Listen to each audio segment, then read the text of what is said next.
Ahojte srdiečka, pozdravujem vás takto pred večerom. Práve som sa bola trošku schladiť v našom malom, v našom maličkom jazierku prírodnom, keďže celý deň bolo horúco a paľava a dusno a proste na nevydržanie. Som rada, že teraz večer sa trošku akože začalo stmievať, alebo jak by som povedala, začal pofúkovať vietor a už celé do okolie bolo vidno, že prináša to nejaké buď búrku, alebo možno len bude pršať. No, ale jednoznačne mi dobre to padlo.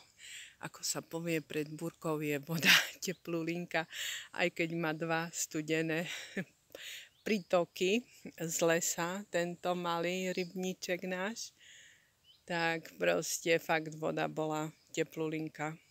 No a keďže mám tu možnosť, tak prečo by som ju nevyužila? Dneska som druhý deň v procese hladovania. Ako sa povie, že keď máme možnosť nastaviť na 1, 2, 3 dní, niekto možno zvládne aj viac hladovania, naše telo tým získa benefity tým, že sa trošku prečistí a ako píšu odborné knihy, po 38 až 40 hodinovom pôste vám vaše telo začne robiť takú službu, že začne upratovať všetky odumrelé alebo choré bunky, ktoré momentálne máte v tele, čiže nejaké zapalové alebo nejaké, ktoré proste sú niečím narušené, tak proste potom dvojdňovom až trojdňovom pôste sa telo začína regenerovať. Čiže proste vyupratuje všetko, čo je nepotrebné. A nastaví sa taký obnovujúci proces v našom tele, takže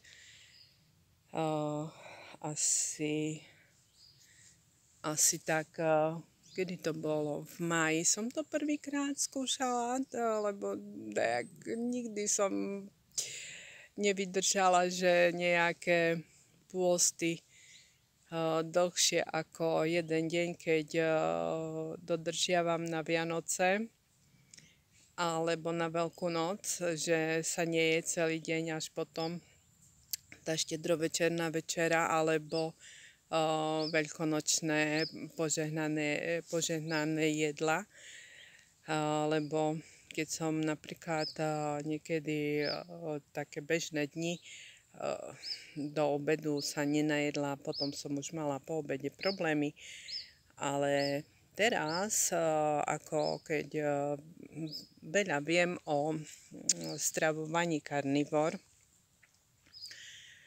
a karnivor odporúča aj takéto trošku pôsty pre čistenie tela, tak vzhľadom na tie informácie, tak som sa tak nastavila proste, že aha, teraz mám vhodný čas, tak skúsim ten pôst. A minulé sa mi to akože fakt podarilo, hej, 48 hodín, ani som nebola hladná, ani nejak mi nebolo zle. Pila som len vodu a takú slabšiu kávu som si dala 2-krát cez deň. Akože tú kávu pijem normálne, bežne. Ja pijem také slabé kávy. No a teraz som tiež akože hej, tak ešte do zajtra, do poobedia, do nedele, alebo tak nejak skúsim to potiahnuť. Myslím, že to zvládnem, lebo však už teraz je pomaly, hej, večer 5-6 hodín a fakt dala som si len 2 kavičky, trošku vody medzi tým, stále zapijem, keď proste trošku chcem osviežiť ústa, alebo jak by som povedala. Ale existujú aj suché pôsty. Nad tým tiež pouvažujem, snáď to niekedy tiež zrealizujem.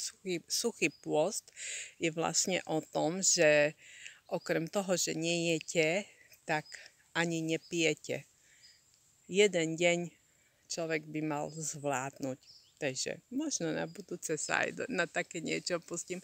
Takže tak, lúčim sa s vami, prajem vám krásny zvyšok večera, soboty a pokračujúci víkend. No a ja už bežím, lebo už cítim prvé kvapky.